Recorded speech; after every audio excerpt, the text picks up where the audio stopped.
What's up, guys? So I'm getting into this Pioneer 500 build. I wanted to put the bigger tires on it, but the 28s were about as much as I could go without moving the arms forward. I didn't like the Super ATV option because I hate their bushings, and it only was an inch of rake. I wanted more than that. So I made my own forward arms by moving the arms forward and making up some new tab supports. This is not a new mod, so other people have done this. I kind of did it my own way. I didn't really do any research. Just kind of did what made sense to me. So hopefully this video is helpful. I tried doing it at first with one long bolt through each arm.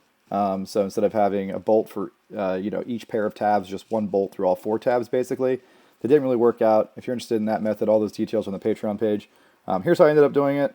We're going to test it out this weekend, and I got some lift out of it, and I got some rake, and now I'm running the 32s. I can go to almost full lock with the steering, so I'm pretty happy with that. All right, there's how it looks with the tires on.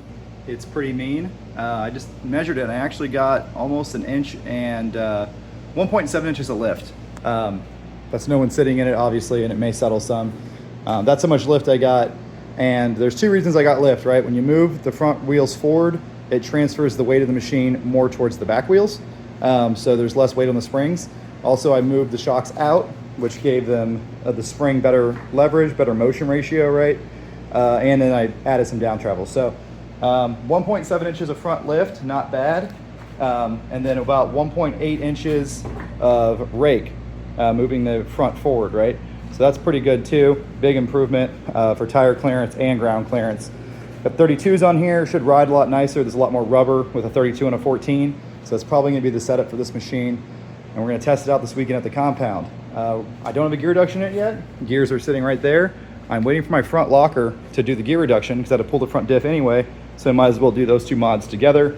I think it'll turn the 32s okay, especially being that it's 3-wheel drive right now. It might bog down in some stuff, but that's fine. The purpose of Saturday's ride at the compound is to test out all these front suspension mods. So I'm pretty happy with how it came out. Let me know if you have any questions. If you want more details and stuff like this, check out the Patreon page. I've been posting, on there as I'm doing the builds. This video is more like a quick summary video. All the details, again, are on the Patreon page. Okay, so luckily I have like a lot of spare bolts laying around. Here's how I decided to do the bottom. The front mount's very simple. It's just you relying on my bracket I added and the original tab. There's no spacers or anything. It's just, that's the factory bolt.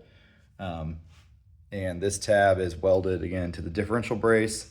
So I think that's all the front mount needs because it's pretty beefy to begin with. Now this back one looks really complicated. Please ignore all of this. This is because I didn't have the right bolt. You gotta order one. Believe it or not, all of these bolts were too short and this one was way too long. So I need to order the right bolt. But this one passes through the rear mount, solid spacer there, goes through the A-arm, goes through another spacer, and then it uses this tab. So this back arm is fully supported by the factory tabs, and there's actually 3 of them tied together, 1, 2, and 3. So it's actually using one of the front tabs to support the back arm. I like that because I'm still using all the factory tabs for strength. Yes, they're not tied together right here, but that allows me to get better compression on the sleeve inside the bushing, and it also achieves better alignment with the bushing. It's not rubbing the plate anymore. So yeah, that's how I'm gonna do it. Another benefit is that I can take things apart more easily when I go to remove this bracket right here to pull the front diff, to change a gear reduction or locker or whatever. I don't have to mess with this back one, right? Having 2 separate bolts there makes it more serviceable. All right, so now it's set up with separate bolts. I still achieved mostly what I achieved. I'm using all the factory tabs along with some stiffeners. And the setup is all bolt-on, meaning I can remove it without cutting any welds. The only welds to the bike are to the front diff bracket, which itself unbolts. So that's pretty cool. I had to find the perfect length bolt here that I could sneak in from the frame over here and get it all sandwiched. But yeah, so on the upper control arm now, we've got 1 bolt passing through a spacer where the arm used to go. That's a wrist pin, as you can tell. And then it goes through the arm through a stiffener. The stiffener is providing support in this direction because this bracket kind of lacks that. So it should be pretty strong. And then the next arm, same kind of thing, stiffener, factory tab, spacer, bolt. So I believe it is stronger than stock and it achieves moving it forward, and it's more serviceable. Now I can just pull this bolt out to get this bracket off. So, all right, I was just talking to a buddy about this. I'm gonna try to explain my logic a little more with what I'm doing here.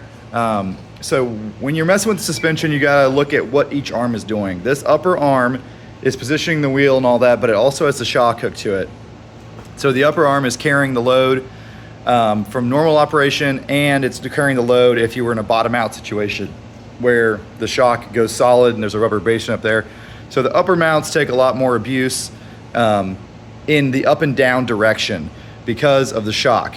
The bottom arms have no shock hook to them, but if you hit a stump or something, right, the bottom arm has to be able to not tear through the tab or fold backwards. Welded the tube on, then welded these tabs on, then welded a little gusset so it won't rotate that way. But yeah, it's way thicker steel than was factory. It looks kind of goofy with the paint on there, but the welds actually came out okay. Here's the other side. And by welds came out okay, I mean they came out okay for me. I'm using a little flux core welder, so there's a lot of slag popping around and stuff, so it's not super pretty, but you know, it'll hold just fine.